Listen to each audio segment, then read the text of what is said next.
Hai sahabat merinding, selamat kembali di channel yang selalu membahas seputar cerita-cerita misteri di sekitaran kita.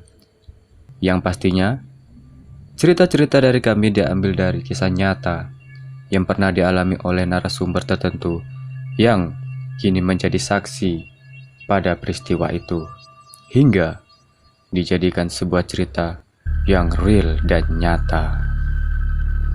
Jika kalian suka dengan cerita-cerita dari channel ini, silahkan subscribe dan like channel ini, agar kami lebih semangat untuk membuat cerita-cerita misteri selanjutnya. Salam misteri. Semua kekuatan yang ada di muka bumi, tidak ada satupun yang bisa mengalahkan kekuatan Tuhan, Sang Pencipta. Tuhan merupakan sumber kekuatan sejati. Padanya tempat berlindung bagi setiap orang yang percaya dan takut padanya. Di sebuah kota di ujung Jawa Timur yang syarat dengan ilmu mistik dan ilmu santet, tinggallah seseorang yang menganut agama Nasrani. Sebut saja namanya Fransiskus Pradana. Pak Frans dan keluarganya sangat patuh dan taat pada Tuhan. Mereka menjalani ibadah dengan tekun. Tidak ada satupun yang mereka takuti, kecuali Tuhan. Pak Frans selalu menyadarkan dirinya dan hidupnya pada kemurahan, serta belas kasih Tuhan. Di dalam pikiran mereka, tidak pernah terlintas untuk melanggar atau melakukan perbuatan dosa. Mereka sungguh-sungguh melakukan semua firman Tuhan dengan baik.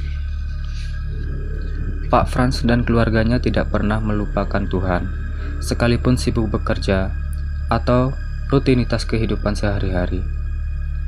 Keluarga Pak Frans merupakan contoh manusia yang taat di hadapan Tuhan. Kesibukan Pak Frans sebagai orang kantoran tidak menghambat kegiatannya untuk pergi ke gereja setiap minggu atau hari-hari raya besar. Tidak ada kata absen untuk Tuhan. Dia juga menjadi motor dalam setiap kegiatan yang diadakan di gereja. Pak Frans rela berkorban tanpa pamrih demi kemajuan umat gereja. Pak Frans sendiri bukan asli kelahiran kota itu, tetapi tugas dari perusahaan yang mengharuskannya pindah ke sana dan menjadi penduduk di sana. Sebagai orang yang diberi tanggung jawab penuh atas pekerjaannya, Pak Frans selalu bersikap jujur dan tidak pernah KKN, sekalipun dijanjikan hadiah atau bonus besar. Hal itu membuat beberapa orang merasa sakit hati karena tidak berhasil membujuk Pak Frans demi kepentingan pribadinya.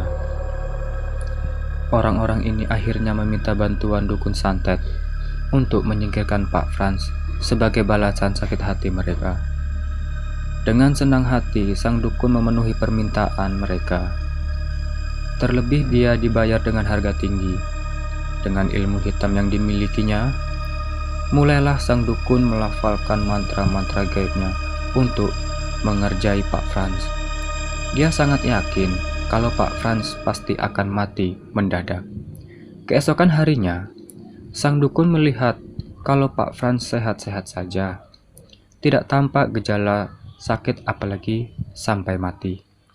Sang dukun penasaran, apalagi orang-orang yang mengupahnya, sehingga mereka protes tentang ketidakmampuan santet yang dimilikinya. Sang dukun mencoba mengirim lagi santet, kali ini lebih hebat. Menurut perhitungannya, tidak ada manusia manapun yang sanggup menangkisnya. Untuk kesekian kalinya, sang dukun kecelek, atau bahasa nasionalnya terkelabuhi. Pak Frans tetap sehat seperti biasanya.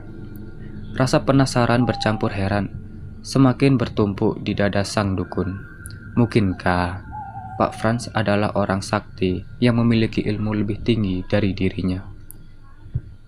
Sang dukun ingin berguru padanya jika hal tersebut memang benar. Dia tidak peduli pada orang-orang yang mengupahnya. Namun sebelum berguru,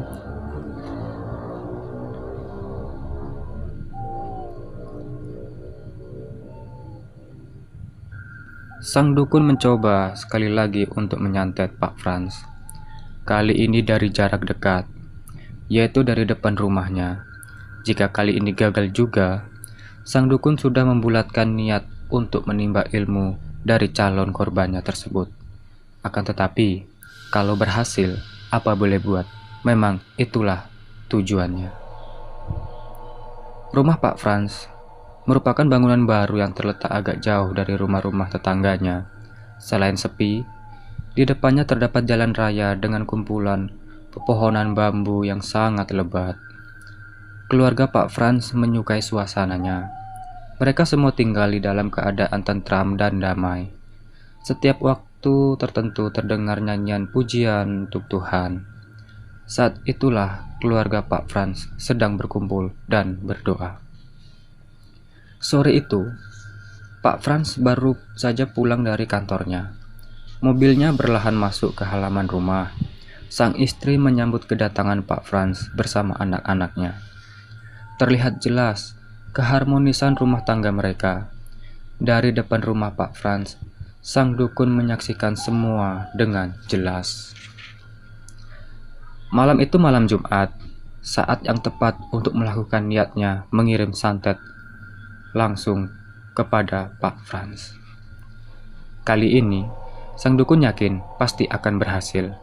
Sambil menunggu malam tiba, sang dukun mengawasi keadaan di sekelilingnya.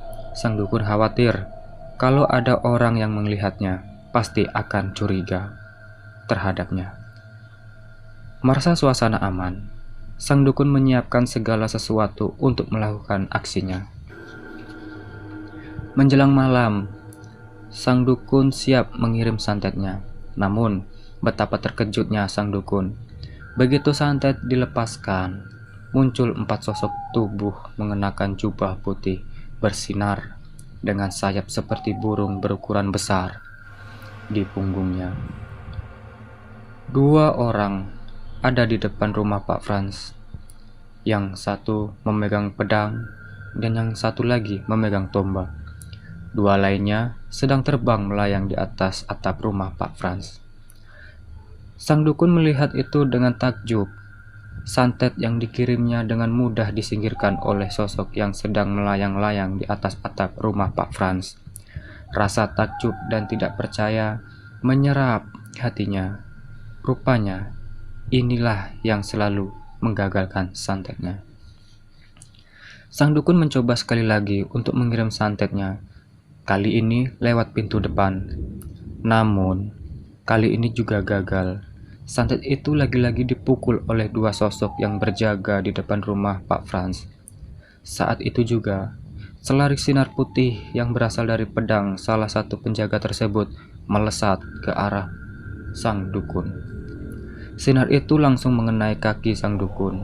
Tanpa sempat menghindar, sang dukun jatuh terjerembab. Kedua kakinya dirasakan lumpuh tanpa daya. Kini, sang dukun yakin kalau Pak Frans bukanlah orang sembarangan. Menurut sang dukun, Pak Frans benar-benar sakti dan ilmunya pasti sangat tinggi.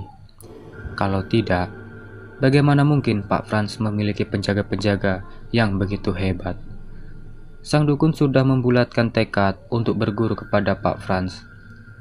Sebelumnya, dia harus meminta maaf atas perbuatannya. Sambil menunggu malam lewat, sang dukun hanya berbaring di rerumputan.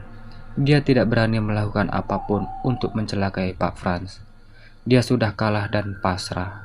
Sekilas, timbul kekhawatiran dalam dirinya. Apakah para penjaga itu akan menangkap dirinya? Namun, hingga esok harinya, hal itu tidak terjadi. Di pagi menjelang, matahari mulai bersinar.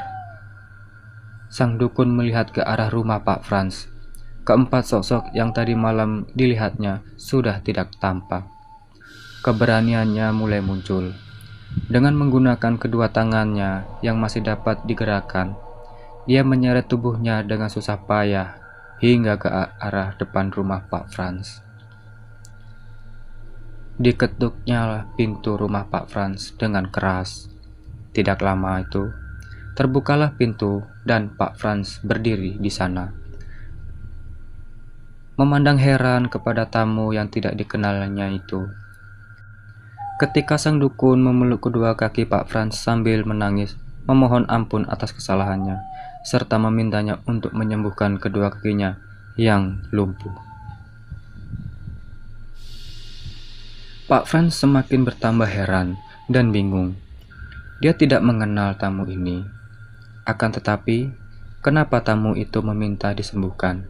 Bagaimana bisa dia menyembuhkan orang lumpuh?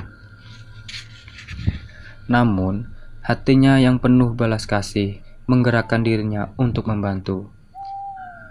Dituntunnya sang dukun untuk masuk ke dalam rumah dan didudukkannya di kursi tamu. Istri Pak Frans yang baru muncul tidak kalah bingung. Pagi-pagi begini ada tamu lumpuh dan menangis, meminta tolong untuk disembuhkan. Sebagai istri yang baik, dia segera membuatkan minuman hangat untuk sang tamu dan suaminya, lalu ikut duduk berdampingan dengan sang suami. Sang dukun menceritakan semua kebusukan dan niat jahatnya untuk mencelakai Pak Frans. Dia pun menceritakan siapa saja orang yang mengupahnya untuk melakukan semua itu. Pak Frans dan istrinya terkejut dengan apa yang mereka dengar. Pak Frans dan istrinya heran, mengapa ada orang berniat jahat kepada mereka. Mereka sangat bersyukur kepada Tuhan karena selalu dijaga dan diselamatkan olehnya. Sambil terus menggibah, sang dukun memohon agar Pak Frans menyembuhkan kakinya dan mengangkat dirinya menjadi muridnya. Sang dukun juga meminta Pak Frans untuk mengajarkan bagaimana cara memiliki penjaga-penjaga seperti miliknya yang menjaga di rumahnya. Untuk kedua kalinya, Pak Frans kebingungan mendengar permintaan sang dukun.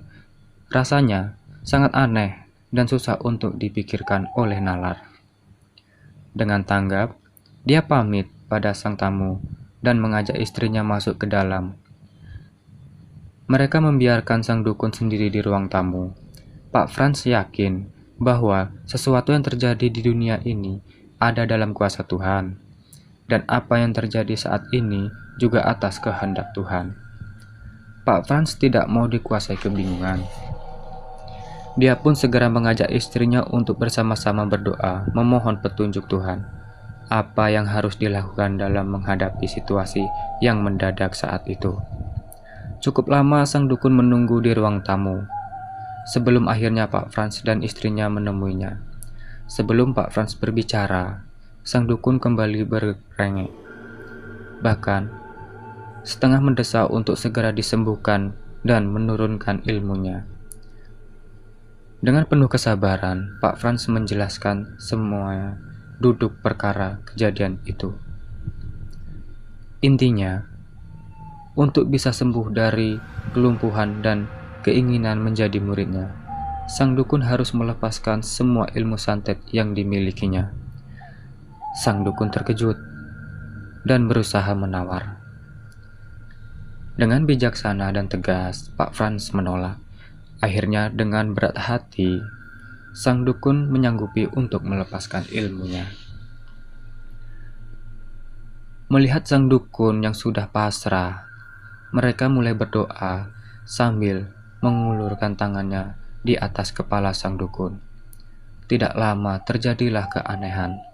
Tubuh sang dukun bergetar, seolah menolak topangan tangan Pak Frans. Dengan suara yang semakin keras, Pak Frans terus berkonsentrasi dalam doanya. Sang dukun tampak menolak, seperti seseorang yang sedang sekarat. Tangannya menggapai-gapai tangan Pak Frans dan berusaha menyingkirkannya.